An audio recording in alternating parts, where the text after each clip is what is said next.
Rekləriniz niyə boş səslənir bilirsiniz? Çünki FX səsləri düzgün istifadə olunmur. FX səsləri nədir? Effektlər.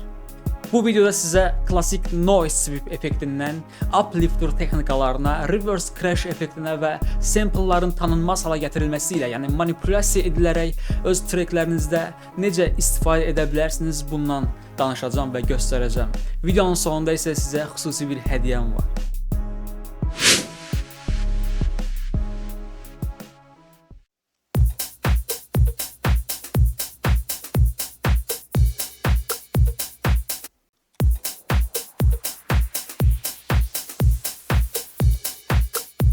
İndi eşitdiyiniz klassik noise sweep effekti idi. İndi bunun necə hazırlandığına baxaq. İlk olaraq sintezatorumuzu initialize etməliyik. Bunun üçün unit preset vurmaq kifayətdir. Sonradan osilyator A-nı deaktiv edirik və noise-i aktivləşdiririk. Noise-i aktivləşdirəndən sonra bizə klassik noise sweep effekti üçün white noise səsi lazımdır. Bunun üçün bura gəlib colordan white seçmək kifayətdir. Artıq white noise səsini əldə etmiş olduq. Bundan sonra filtri aktivləşdirmək lazımdır. Filtri aktivləşdirdikdə burada MG Low filtri aktiv olur. Bu bizə hal-hazırda kifayət edir. İstədiyimiz səs üçün bu kifayət qədər uyğun filtr hesab olunur. Digər mərhələ isə burada filtri seçməkdir ki, burada marşrut yaransın. Bunu yaratdıqdan sonra artıq noise səsi filtrdən asılı vəziyyətə düşür. Ondan sonra burada cut-off-u və ya digər funksiyaları dəyişə bilərik. Hal-hazırda rezonansı biraz qaldıracağam ki, səsimiz daha presence bir xarakter alsın və hal-hazırda səs belə səslənir. Və bununla klassik noise sweep effektini yaratmaq üçün iki üsuldan istifadə etmək olar. Bunlardan birincisi LFO-nu cut-off-un üzərinə əlavə edərək burada istədiyimiz shape-ə uyğun formaya gətirib səsi o istiqamətdə hərəkət etdirməkdir. İkincisi isə automation, yəni avtomasiyadan istifadə edə bilərik. LFO-nu bir dəfə artıq göstərdiyim üçün indi automation üsulunu göstərmək istəyirəm. Bunun üçün cut-off-u tam aşağı edirik və burada tools hissəsindən last tweak-də gəlib create automation clip seçirik. Hal-hazırda mən vurmuram çünki artıq vurmuşam və playlistimdə mövcuddur və səsimiz yavaş-yavaş artsın istəyiriksə belə bir shape yaratmaq məcburiyyətindəyik. Yəni düz bucaqlı formasında bir shape yaradırıq və səsimiz belə səslənir.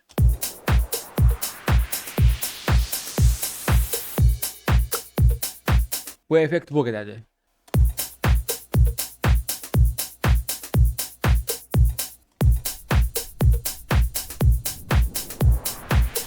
Bu səs effektini bəs necə yarada bilərik? İlk növbədə yenə də sintezatorumuzu unit preset edərək initialize edirik və buradan osilyator A-nı söndürürük və noise-i aktivləşdiririk.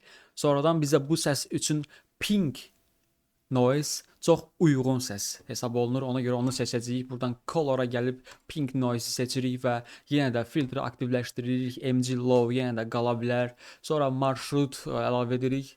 Burada dediyim kimi filtr əlavə olunur və artıq noise səsimiz filtrdən asılı vəziyyətə düşmüş olur. Sonradan isə rezonansı biraz artırmaq lazımdır. Drive də əlavə edə bilərik ki, istədiyimiz səs alınsın. Sonradan yenə də mən automation üsulu ilə bunu automation etmək istəyirəm, automasiya etmək istəyirəm. Artıq playlistə əlavə etmişəm, bayaq göstərdiyim üsulla siz də edə bilərsiniz. Burada bir dənə məqam var ki, o da digər səsimizdəki kimi birbaşa düzbucaqlı formada azdan çoxa olaraq artan üsulla yox, shape-imizi bu dəfə biraz daha fərqli edirik. Düz gəlir və birdən-birə artan bir effekt vermiş oluruq uplifter effekti üçün. Bu uplifter effekti üçün xarakteristik hesab olunur və səsimiz belə səslənir. Belə. Bu səsimiz də bu qədər. Növbəti effektimiz reverse crash adlanır, yəni çevrilmiş crash səsləri və belə səslənir.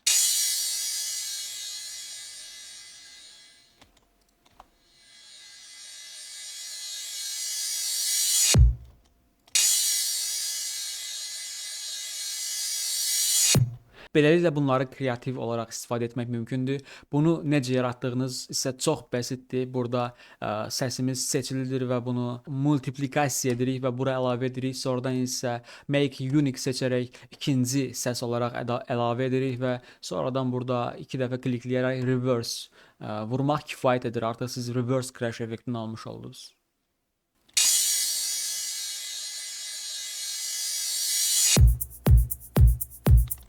Belə. İndi isə ən maraqlı mövzulardan biri, şəxsən mənim çox sevdiyim sample'ların tanınmaz hala gətirilməsi ilə yenidən istifadəsidir.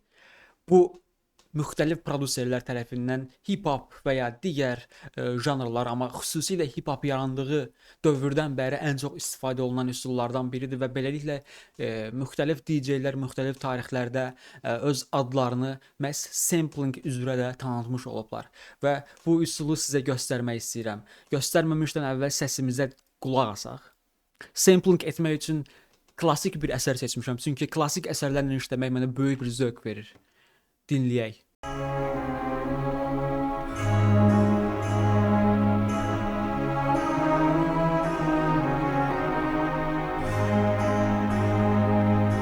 İndi isə dönüşdüyü halına baxaq.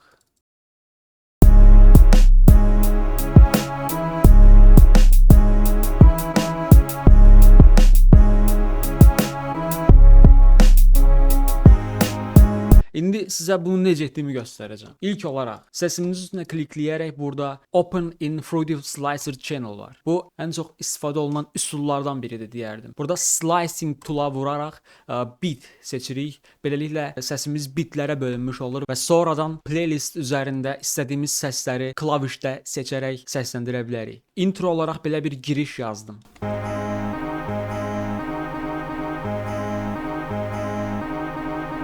Sonradan isə digər səslərlə kreativ bir səs yaratmağa çalışdım.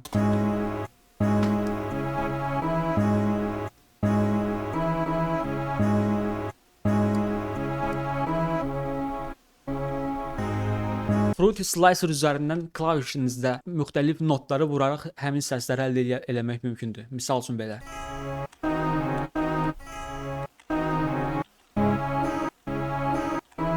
Burada artıq sizin təxəyyülünüzdən çox şey asılıdır, çünki burada konkret bir qayda olaraq yoxdur ki, hansını seçmək lazımdır. Gəlin bitimizə başdan qulaq asaq.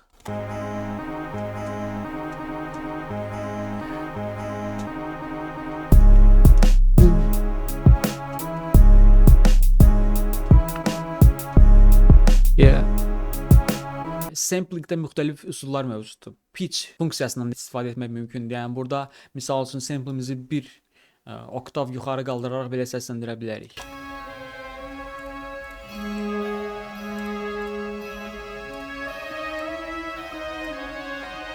Və ya yavaşlatmaq və ya sürətləndirmək, bu üsullar mövcuddur. Düşünürəm ki, bu qədər kifayətdir. Fikrimcə bu videoda ən çox istifadə olunan effektləri tanımış olduq və onların tətbiq sahələrinə də bir göz atmış olduq. Düşünürsünüzsə ki, bu sizin üçün kifayət deyil, onda sizə təqdim etdiyim faylı açıqlamalarda qoyduğum link vasitəsilə endirə bilərsiniz. Bunu tamamilə təmənnasız şəkildə sizin üçün edirəm. Yoxlamağa dəyər.